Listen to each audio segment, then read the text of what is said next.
Hello guys, repair tayo ng UFO. Okay, so sa mga nakabili nito, kung napansin nyo hindi na maabot ng magdamag yung UFO nyo, ito yung gagawin natin, no? So tingnan muna natin kung 32,650 or 18,650 yung battery nito. Pero ito yung malaki guys, so ito yung kamay ko, ganyan. So malaki talaga yan. So unang 2 taon, napakaganda pa. Although hanggang ngayon naman namabot pa rin hanggang alas 4 na madaling araw to. Pero dati kasi magdamag to, naabot ng alas 6 hanggang hindi lumiwanag, hindi talaga to namamatay. But titingnan na lang natin kung anong meron nito sa loob. At meron naman tayong spare ng mga battery, pwede natin palitan to. Sana hindi sira yung BMS nito para mabilis lang din ayusin guys. So malaki to, ayan o, malaki. So ito na nga yung loob guys, at 32,650 nga ang laman guys. So ito pala magandang buksan pa minsan-minsan, gawa nga ng nagmo-moist yung ano niya, mga ilaw niya. Pero madaling bilhan to, may mga spare na nakukuha nito sa online kung masira man. Tapos ito yung loob, ayan, naka-belt dyan yung 32,650. So madali lang to, papalitan na lang natin, at 4 na piraso lang yung 32,650 guys na kinabit. So ito lang yung part na to, yung mapangit sa kanya, yan. Kasi pag ginalaw mo, madali lang matanggal. Pero hindi naman yan disenyo na na-access lagi, kaya ganyan siya. So ingatan nyo lang kung magtanggal yan. Tapos ito yung tanggalin nyo na rin tong board na to, kasi malamang ito na yung kanyang BMS. Hindi yan, yun yung nasa remote niya na sensor. Tinanggal na para pwede natin ihiga. Tapos 4 na piraso, pwede natin itong i-upgrade, dagdagan o papalitan lang. So buksan lang natin to, no guys. So pinapasok pa rin to ng tubig pala guys. Ayan, maganda to, gustong gusto to ng butike, no?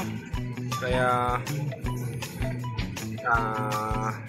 magkakakalawang talaga to. But goods naman to, wala nang problema. Yun lang ay hindi na magdamag yung kanyang ilaw. Mainit to, siguro wala tong wala tong BMS, so rekta lang. So ito yung pinaw natin. So sana magkatulad lang ng voltage to, pero yan, plano ko, yan, salpak. Ayan lang. Tapos lagyan na lang natin ito ng wrap na karang blue para may kabit natin kung magkatulad lang ito ng output. So titest lang natin, no? Ayan, so same lang yung output, 3.2. Pwedeng i-diretso na lang ito ng kabit dyan. Ganun na lang guys. So ito, ang lang dito, ang tanong lang kung kaya niya itong punuin itong 3 na to, kasi yung solar panel niya hindi naman ganun kalaki. But siguro kaya naman, pero may init yung battery nito. Ito, mainit. So siguro may problema na talaga yan. Ito may BMS pa naman, at buo pa to. Ito na lang kakapit natin. So yung wrapper natin ito pala guys ay hindi pwede, pero natin parang kasya naman, laban to guys siguro. So may mabibili din kayo ng ganito, yung mga shrinkable na tube para sa battery. So ito, pasok to. Ito, malaki siya sa ganito, pero pag dito kaya naman. So para professional yung datingan, para na rin, para safety na rin sa basa. Ayan, gagawin natin to. So hair dryer lang katapat nito guys, tapos pasok natin to, tapos din natin to, balik gamitan natin dito. Ang nominal voltage yung nandito ngayon, kaya pasok to, walang kahirap-hirap to. Ayan, gawin natin. Ayan, so ating pangmalakas ang Lotus, walang kamatayan. Yung ginagamit natin pang kalat. Dapat alam na rin to, nakatatlong taon na rin itong ating Lotus, guys. So hindi ko lang kung mahanap ko pa yung link nito kung saan ito nabibili sa Shopee.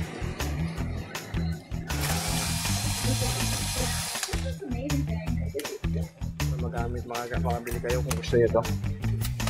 Ayan, ganun lang. Ito, matigas, dinikit nila. Nalekat na. Nakapit, guys. Ayun, tanggal din. Ayan. So, ayan. Hihinangin na lang natin to. Tapos, goods na. Nilinisan natin yung salamin. So, eto na guys. Tuloy na natin to guys. Time bomb to guys. Okay. So, ito lang. Sagarin na natin.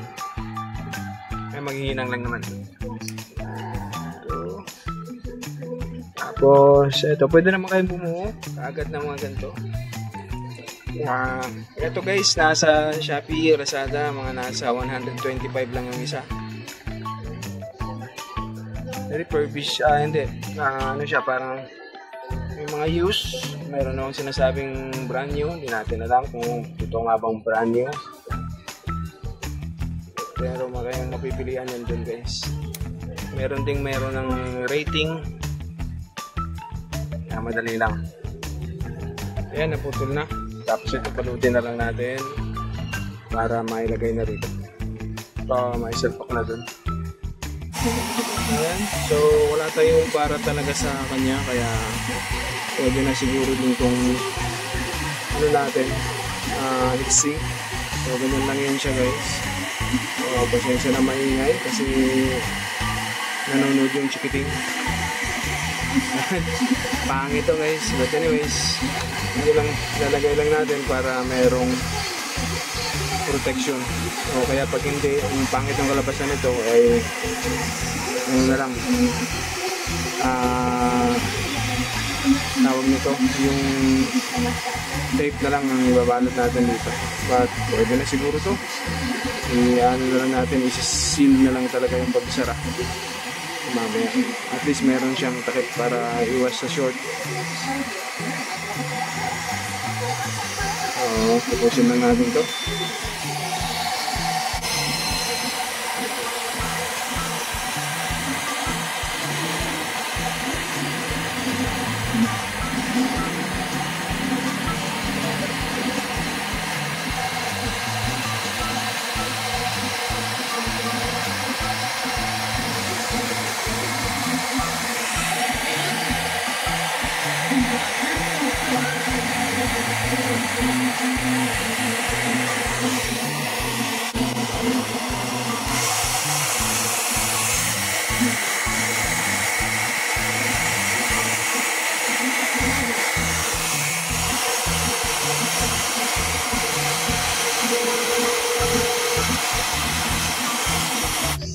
So ito na yung kinalabasan ng battery natin guys. Di ba? Mukha naman siyang professional yung datingan guys.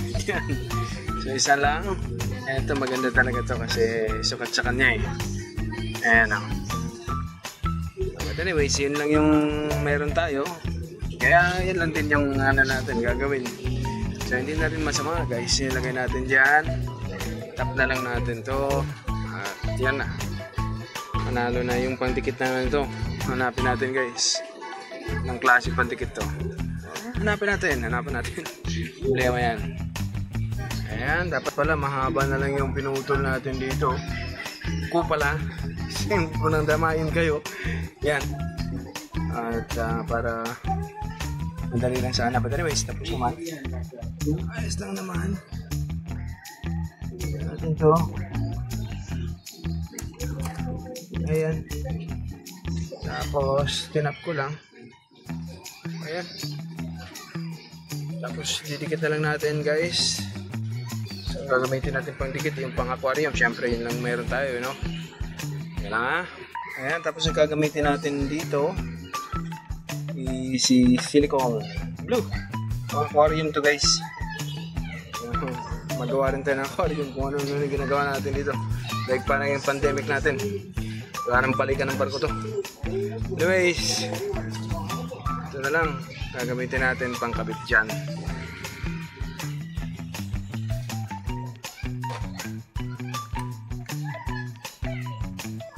Pero makapit to guys. Maganda ang kapit nito. Hindi kayo mapahiya. Hindi ako mapahiya dito sa pinili ko natin. Yan lang.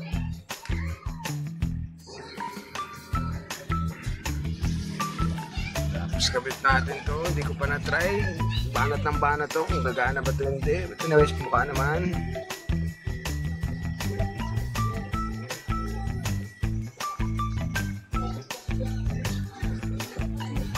Kasi umilaw na siya guys.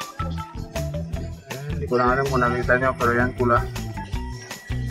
Ang goods naman. So, yun lang. Anuhin muna natin. Tayo muna natin yan.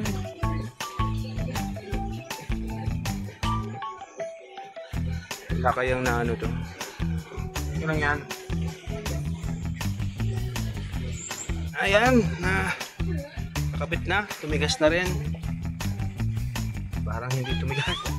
Umapit ng mabuti.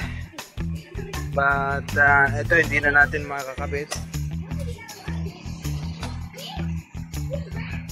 Nakaganyan naman yung pwesto niyan. So, pwedeng ganyan na lang siguro talaga.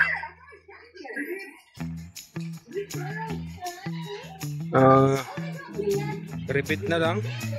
Tapos balik ko na lang dito. Napan na lang ng ibang butas kasi hindi na kayang yakapin yung bagong battery natin guys. Ayan, nagawan din ng paraan guys. At naikabit naman.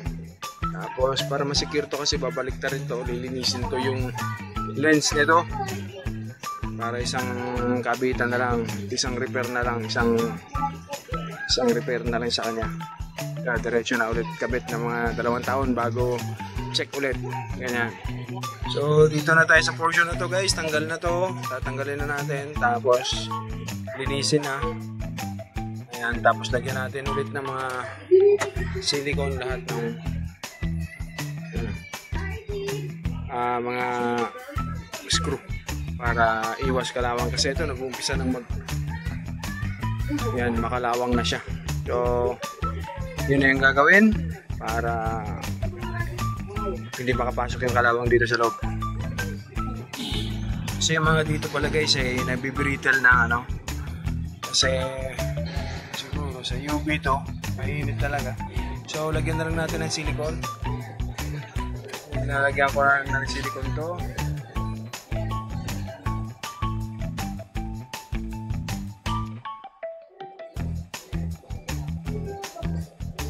Wala na tayong magawa dyan. Kung ganyan na talaga yan.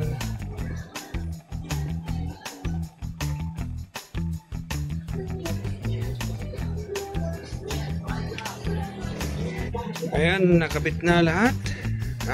On natin. Ayan. So may mga part na hindi na umiilaw. Tulad nito. Tapos to may mga namamatay na. So tamad ako pwede pa naman. Pwede namang tanggalin yan eh. Pero yan ang mahirap talitan. Pinong-pino guys. Pero yun lang siguro muna. Tapos ano na lang natin to. Lalagyan natin lahat ng sealant guys. Lahat ng mga ito. Ayan. Yun ang ginagawa ko dyan. Para iwasan yung corrosion o yung kalawang. Tapos kapit na ulit natin doon sa ating kapit ko na ulit doon sa aking kawayan na ginamitan ito kasi kung bibili ka pa ng bakal, mahal na. Nagtitipid tayo ngayon guys. Ganyan lang ginagawa ko rito at goods na to. Tapos ito yung mga nilalagyan ko dati kasi yun natanggal na. Tapos linisin na natin guys. After 2 years ulit ang linis nito. Ayan. Ito tatanggal na oh.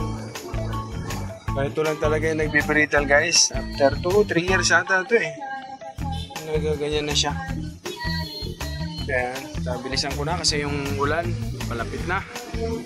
Tapos nabuksan natin para makita nyo rin. Para wala nang maano.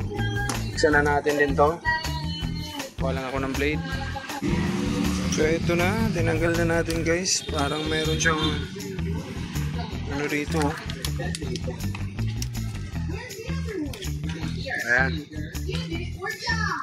So mukhang okay naman. Siguro meron lang isa nito na nagka-problema. So 32652. Meron din siyang BMS. Ayan.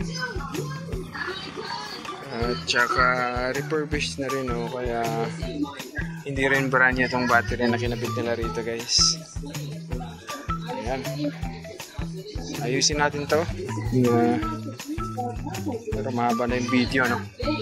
Ayusin natin to. Ayusin ko na lang pala. Pwede pa to.